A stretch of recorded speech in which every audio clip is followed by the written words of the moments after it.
Hi, folks. This is Bill from AT Makers. I know most of the people I'm going to send this to. I'm making a quick video here about the production of PPE that we're doing in the open source medical supply group, Florida. I'm primarily making this for Ian and the other leaders of that group. And I think I'm also going to probably send a copy of it to, or link to it to Phil Terone up at Adafruit, because I think he may have some input on this that's interesting. I'm not making it public. I'm not making it a live video. I am making it like a live video, so I'm not going to edit this. Forgive me. I don't have time to do that. But I am going to share it privately first. We might choose to share this with members and other folks.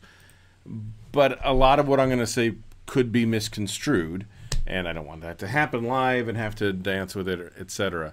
I actually think that if this evokes a conversation, I'd like to actually set up a call with some of the leaders of this group and do this in more of a Q&A kind of discussion for the group live. I've got StreamYard set up. If you want me to host something like that, I can. But a couple weeks ago, I was talking to Ian Cole, and I pointed out some concerns I had about, and I think most of us will have, about the way we're making injection molding parts and how inefficient that is.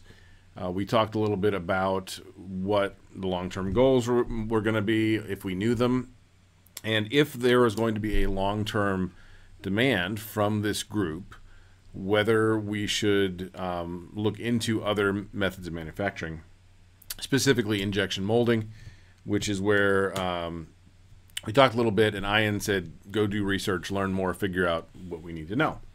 So I did, and I did some research over the last couple weeks, and I know, listen, I knew nothing about injection molding in the beginning. I know next to nothing about it now, but I knew more than I did. I thought I would share this quickly and kind of catch you up.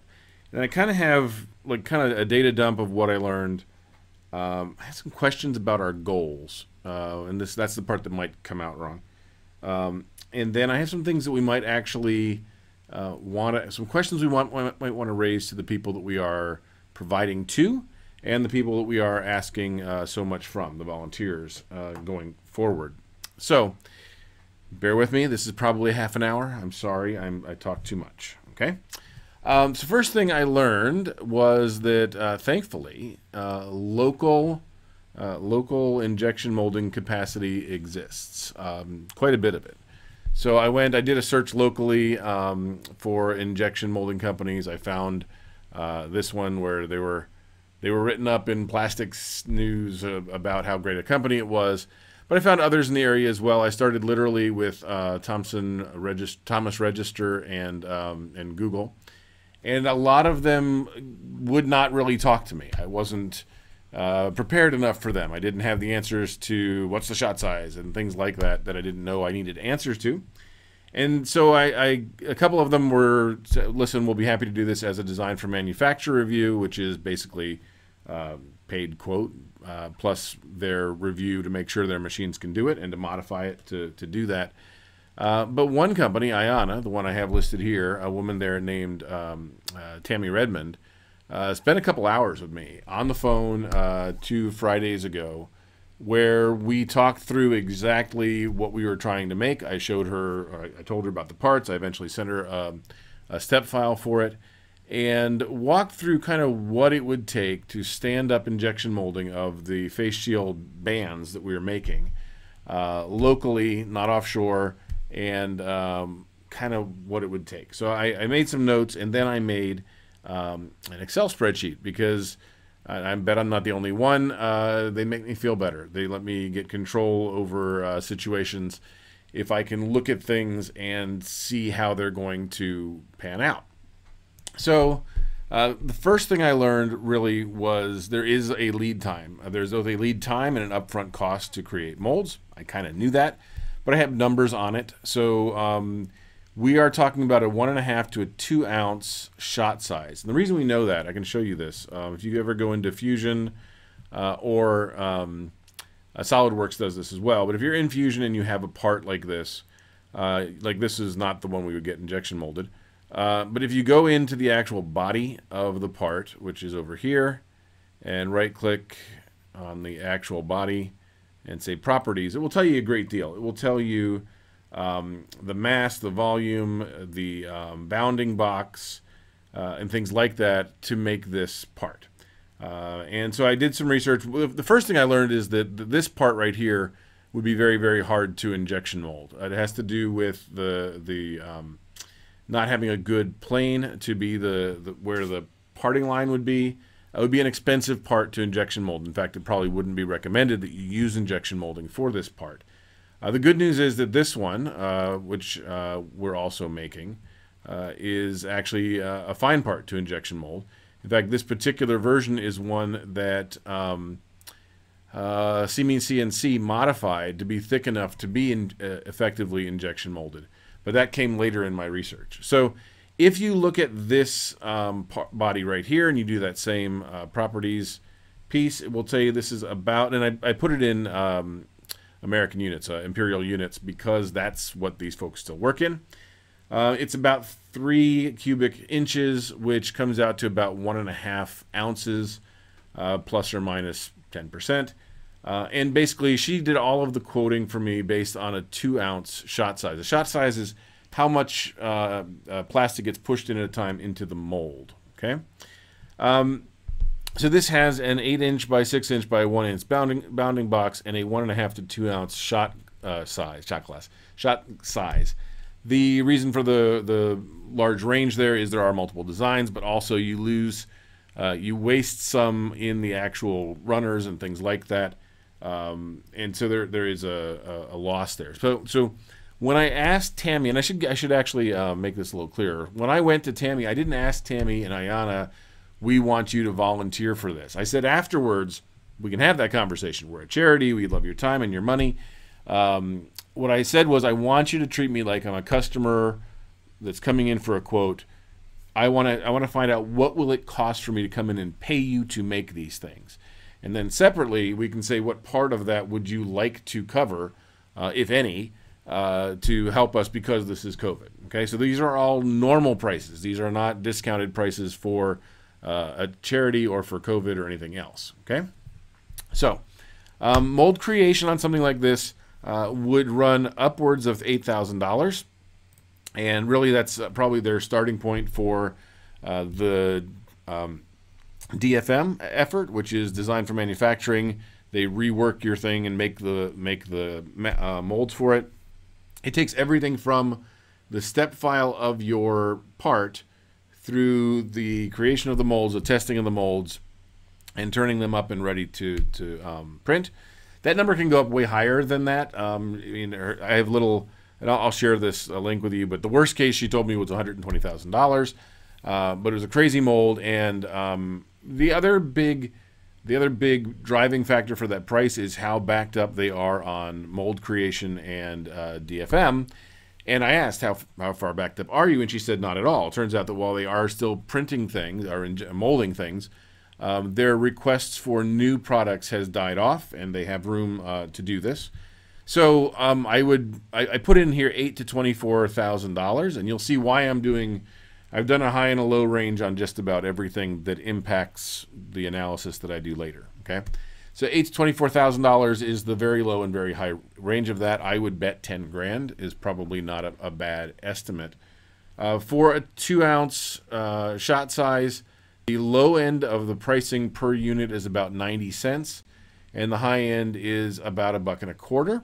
Again, there's a lot of things she says that can go into that. There are things we can do that can bring it down by, for example, putting 2 masks into 1 mold.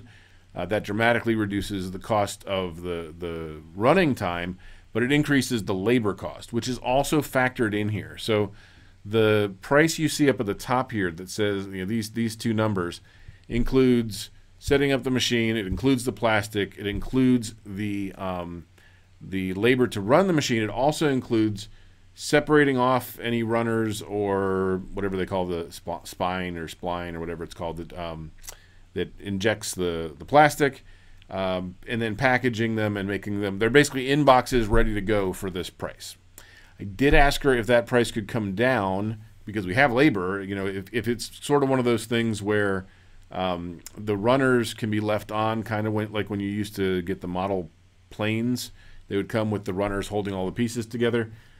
She said they do that sometimes, but you incur the risk of the disassembly and the breaking off of the runners, because this actually, this is the price per delivered part. So any lossage, any yield issues that they have are included in this price. So she doesn't think it's worth it, basically, for us to do that, but she'd be happy to quote us that way if we wanted to. So there are lead times, there are times associated with injection molding.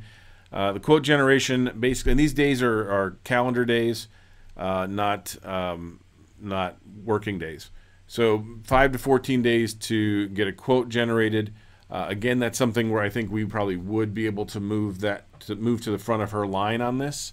But I asked her for general quotes, 5 to 14 days to make a quote. And there's no cost to getting a quote made.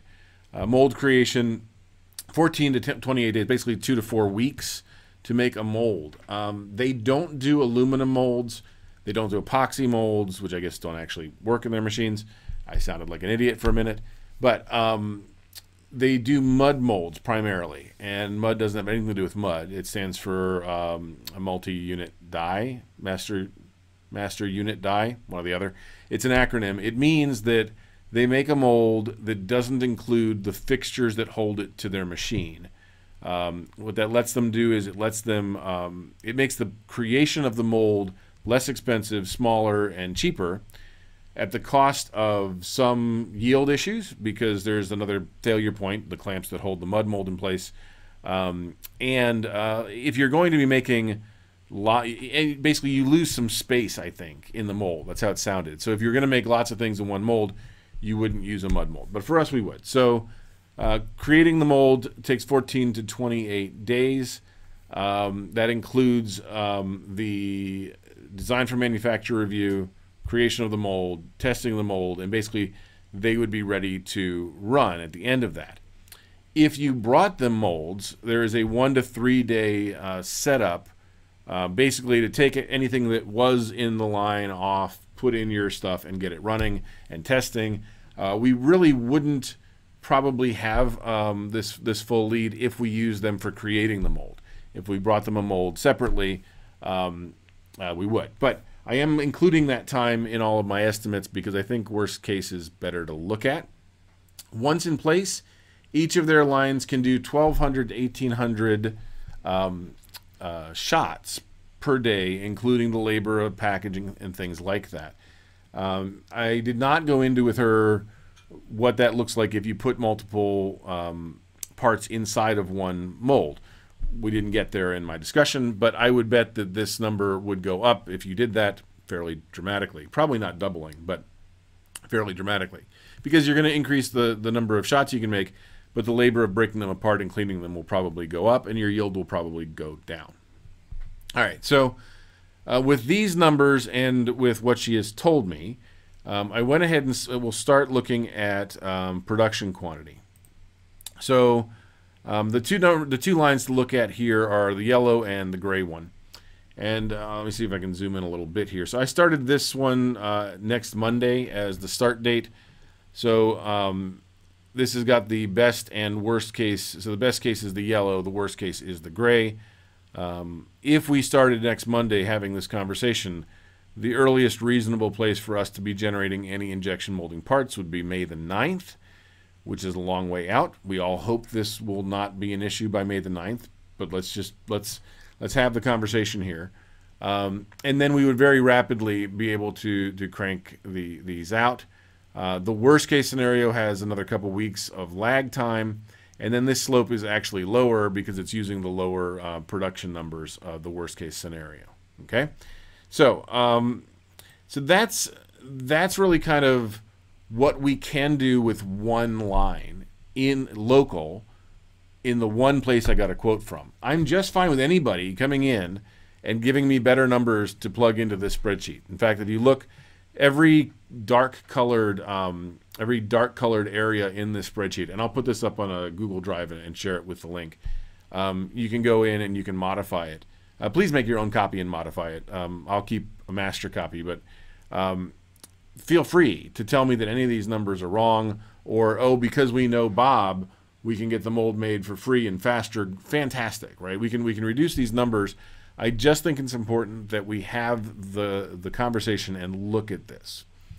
I went ahead and talked to Steve Bowman at length about what he's doing at Gravy and the 3D printing that he's doing. He's probably among our more efficient 3D printing people. So I got from him some things like, so I looked at the mass of the part.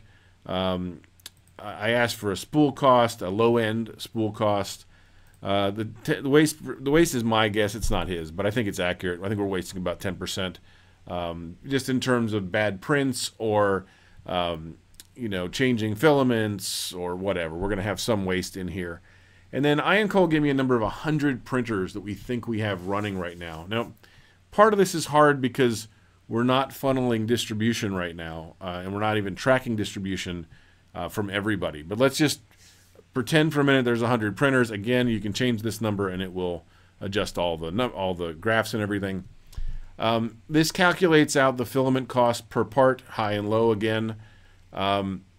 It also estimates the print time, and this was from Steve as well. It also, I ran it through Simplify 3D and looked at the print time, and really 2 to 3 hours is a decent range for these visors. I estimated 60 watts. It's almost certainly low, just to calculate the electricity cost. I don't know if that's accurate for everybody. Probably not, but again, feel free to change to your heart's content. And then I actually included some time, some cost of people's time. And I know I'm going to get grief. Let me switch back here for a second. I know I'm going to get grief about talking about labor costs because we're not paying it. It's volunteer time and people want to do this and they want to help. I get that. And it's part of why I don't want to have this as a public conversation where I will get misconstrued. If we have that labor force and if we have that volunteer time, I am not suggesting for a minute that we stop doing that we stop using that labor. I'm just saying let's make sure that we're using that labor as effectively as we can. And depending on what our goals are, if that labor force dries up because everybody's no longer in quarantine and people are freaked out about paying for their rent, I think we should put a value on it. And so I put a very small value on it, okay, just for the analysis. I said it was minimum wage. And then I did the utilization per machine here. And this was based on what I said with Steve. I said, well, how many machines are you running? And he said 10. And I said, how much time are you spending a piece? And we talked a little bit. And basically, he's spending about 80% of his time when they're full bore. I forget how he did this. 80% of his time across 10 machines, we got 8%. Something like that. So I understand that somebody's got a 3D print running. They've got that running in the background and they're doing other things. So I tried to make it a reasonable number. Again, feel free to tweak this to your heart's content. But that's the number that I used for this, which basically gave us a labor cost of about $1.30 and a total cost of minimum cost of about $3.20 per band that we are currently incurring as a group. Okay. I also put in here how many prints per printer per day, and these are his estimates as well.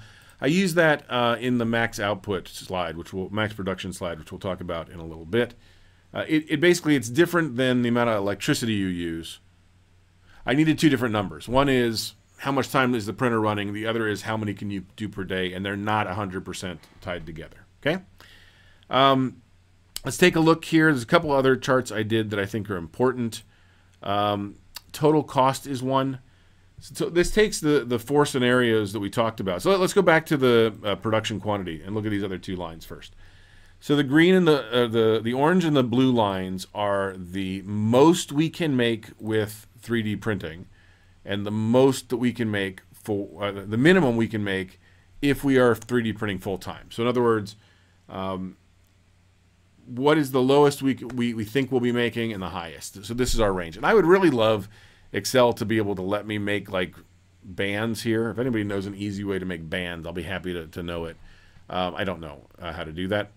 But these are the two numbers. So really, if we start today and really, if we start Monday and we just start measuring on Monday, our best case scenario by the end of May would put us around 25,000 parts created. Yeah, that's what it says, which is a ton. I don't think we're going to make that number. But let's say that's the absolute best case that we could do. And then the low end of that puts us at around 17,000 starting today.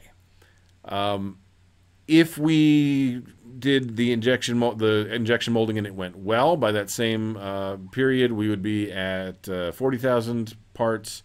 And if it didn't go well, if we were on the poorer side, we would not have started yet by the end of May.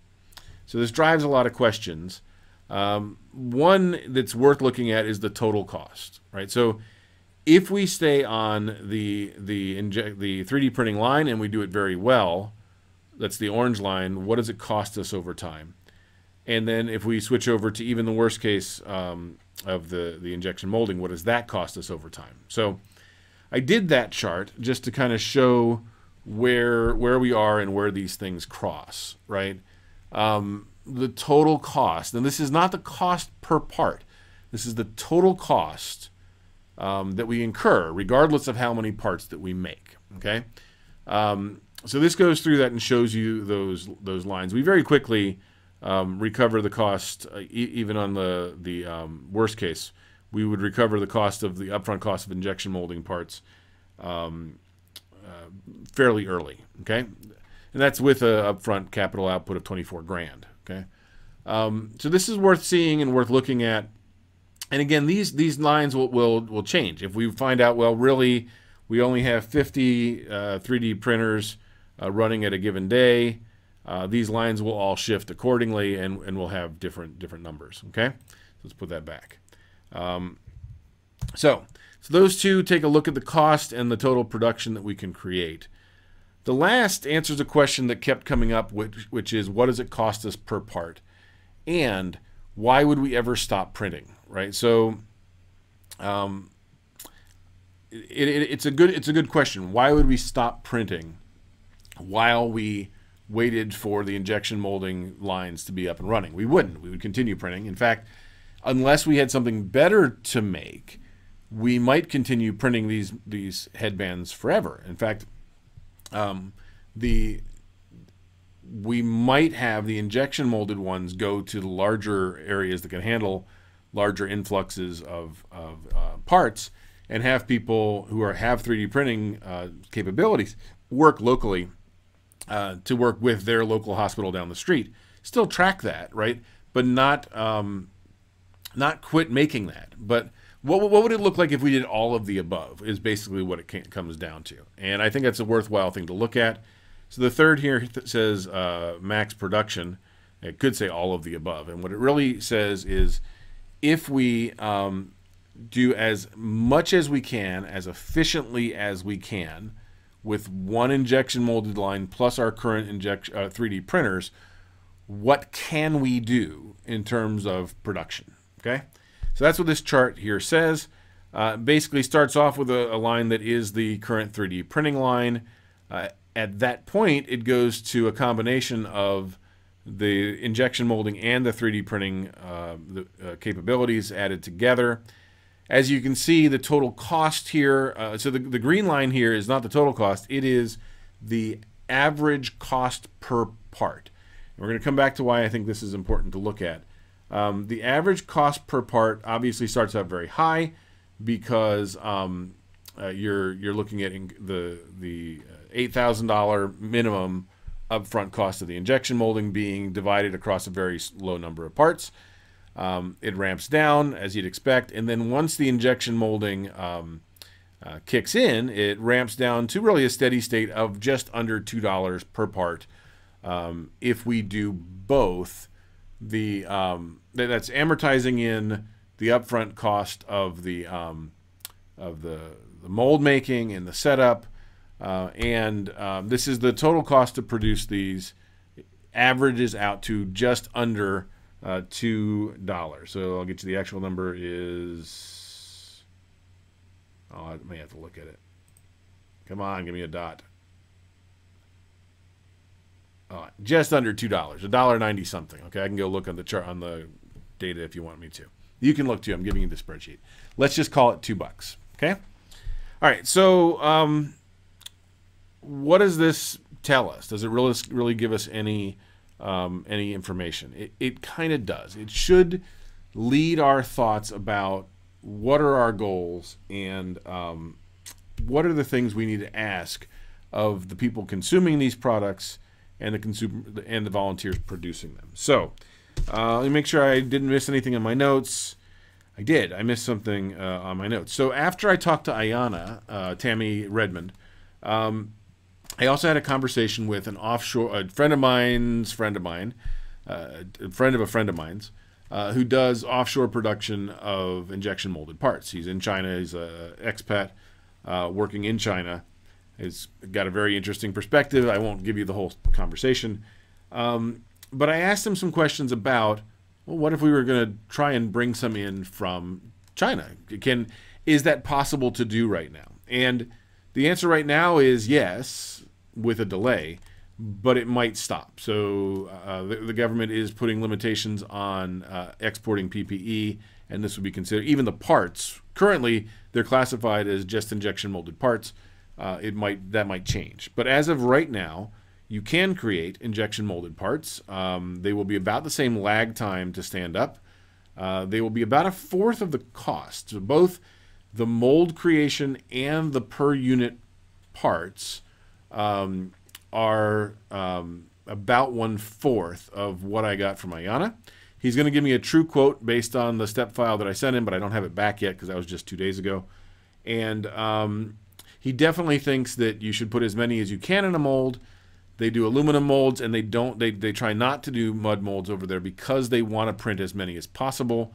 Part of it's interesting. It's all labor arbitrage, right? They don't mind having to break off runners because they've got a very inexpensive labor force to do that. So that is still packed and shipped and ready to go. About a fourth of the cost for both the creation and the parts, about the same lag time. What is interesting right now is that he can't get us anything right now. It has nothing to do with injection molding. It has to do with shipping. So the containers that left China are not being sent back. And so even though they have container ships sitting in the port waiting to send, they don't have containers, and that's causing a real issue. So at the moment, says he has a 25-day lag after they are made before we can expect anything, even using his fasting shipping method. So that's just a kind of a heads up, and I hadn't included that. So, so that's kind of the output of the research part of this. I will tell you that there are other people doing this. See Me CNC, I was able to piggyback. I showed briefly, but I'll show it again. This part is actually one that they are injection molding in New York, I think. Yeah, New York. See Me CNC is in New York. And they are selling them for $1 a piece plus shipping. So, and this is a tested part. Even the molds are open source.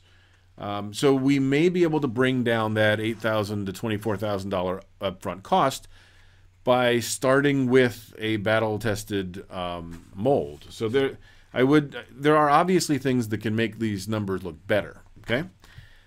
I have some questions here about where we're gonna be, and I am just gonna kind of throw these out. So let me start with this. I run a charity where we inefficiently make things on purpose, right? So AT Makers teaches makers to make assistive technology.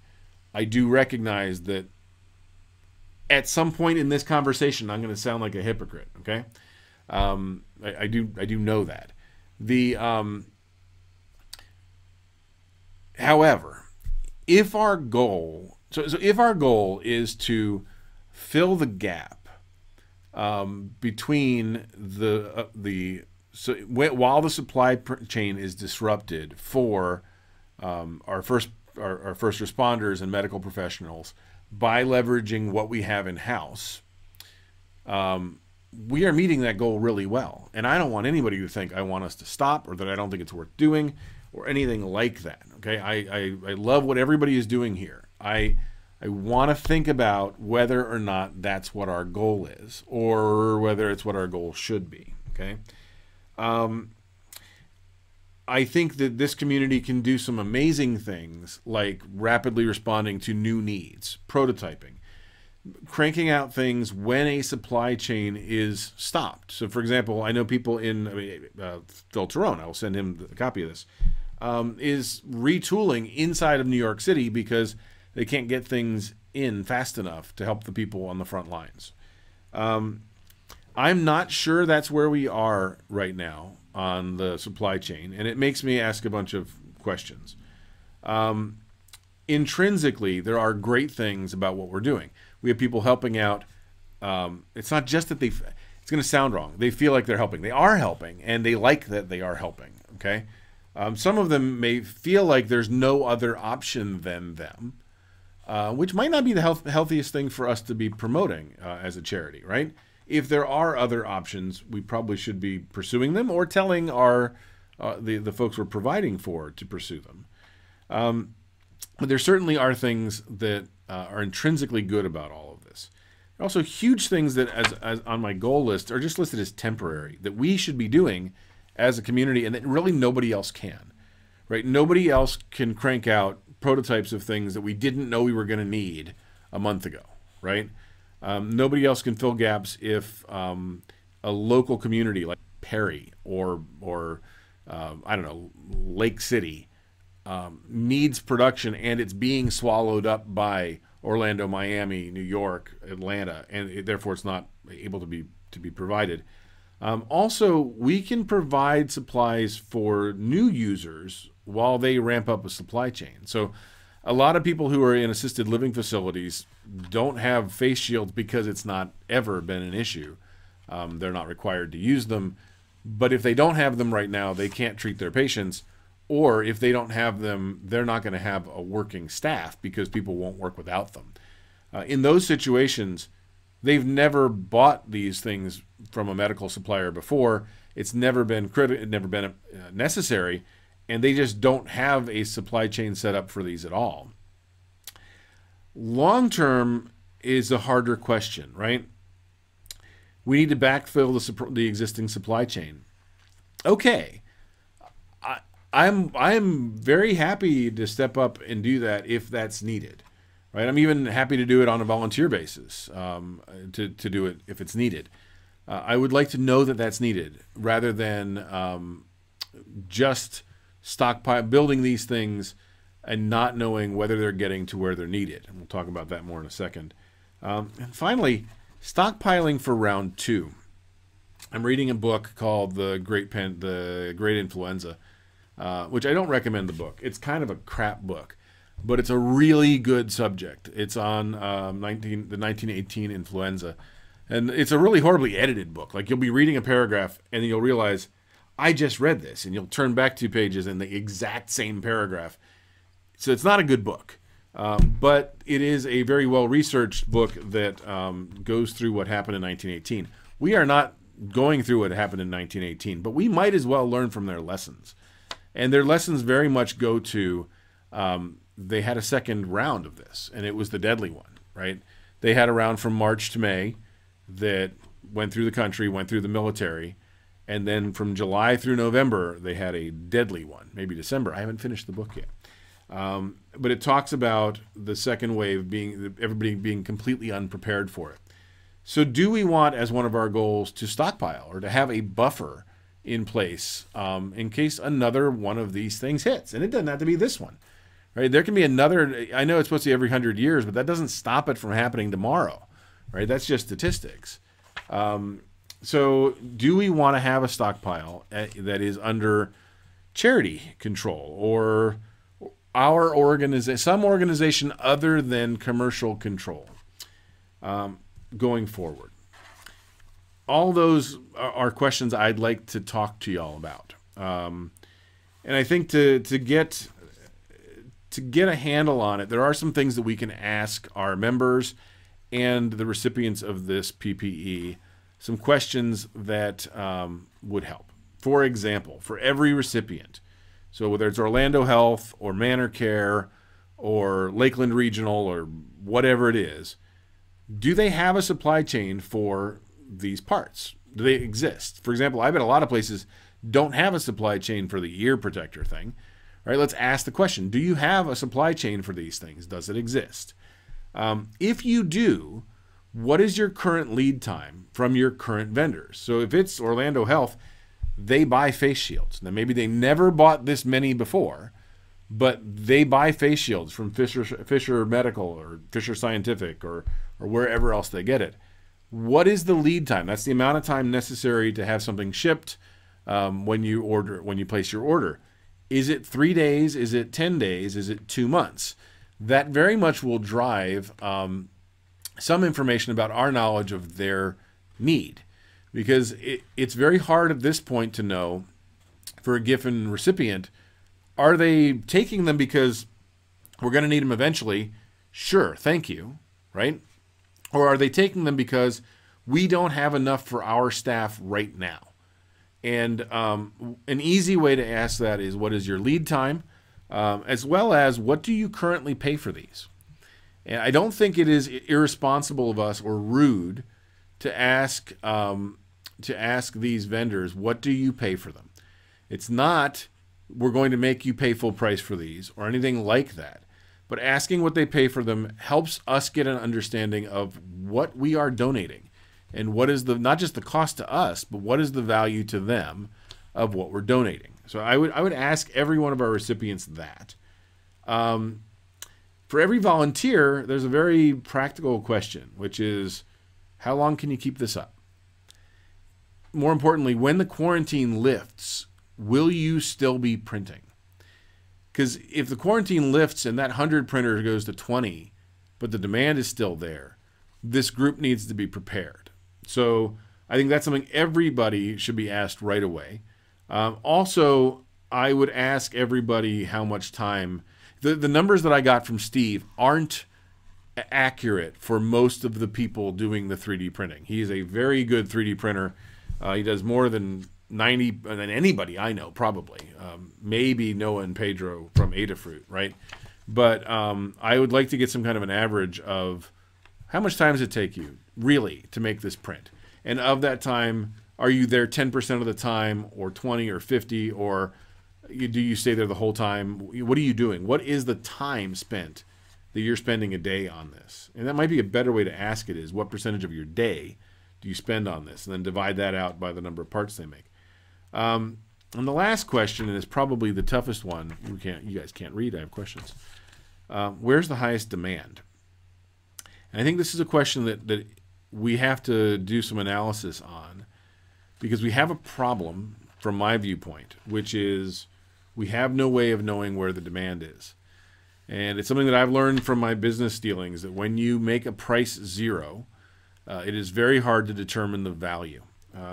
We don't do it anymore. We don't give things away anymore in my business for exactly that reason. A, people see it as zero value, but also it is very hard to determine what the value is. So we can ask targeted questions first at the recipients of these. How many of these are you using a day?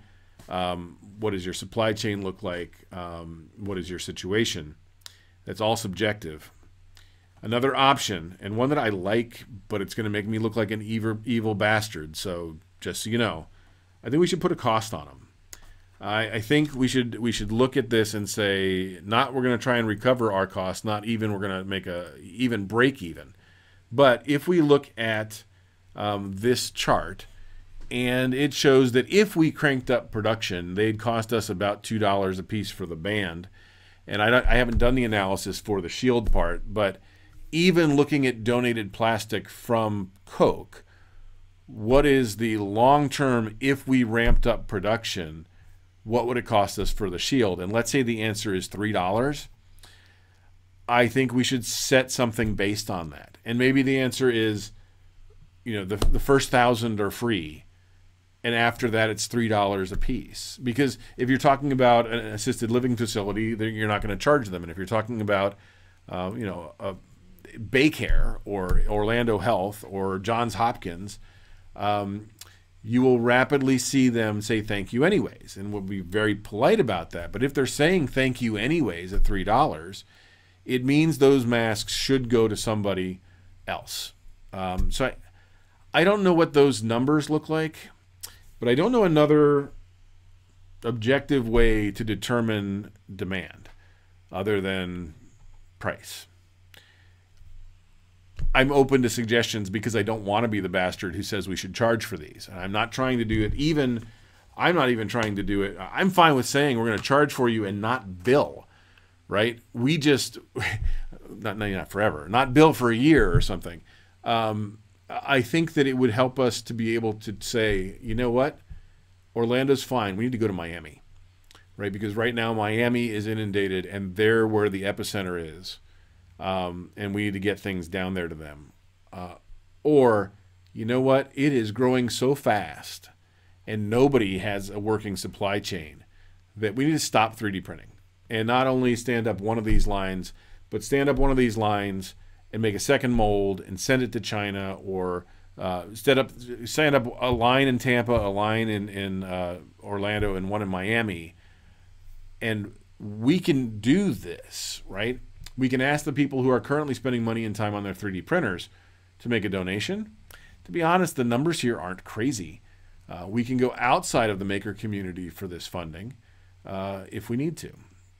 So, again, I don't want anybody to think that we should stop. And I recognize that that's going to end up how this sounds. It's not it at all. It's we need to raise our eyes a little bit, right? And not think about how many are we going to make today, but look at what does May, June, and July first look like. And then if it settles down and comes back in November, December, like it did 100 years ago, should we be in better shape? And I'm fine with saying this is not what this group is for.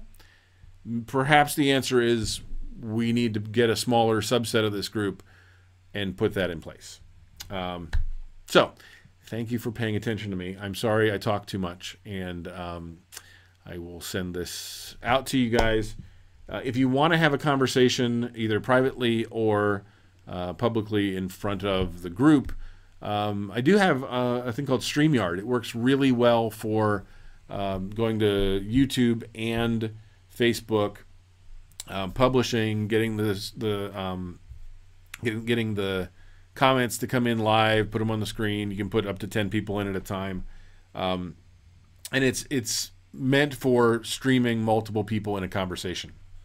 If you want to do that, I'm happy to set it up. By the way, thank you to Adafruit for introducing me to that. And I hope you guys stay safe. I'd say good luck and have fun, but that seems wrong. But stay safe, and if there's anything I can do, let me know. Bye.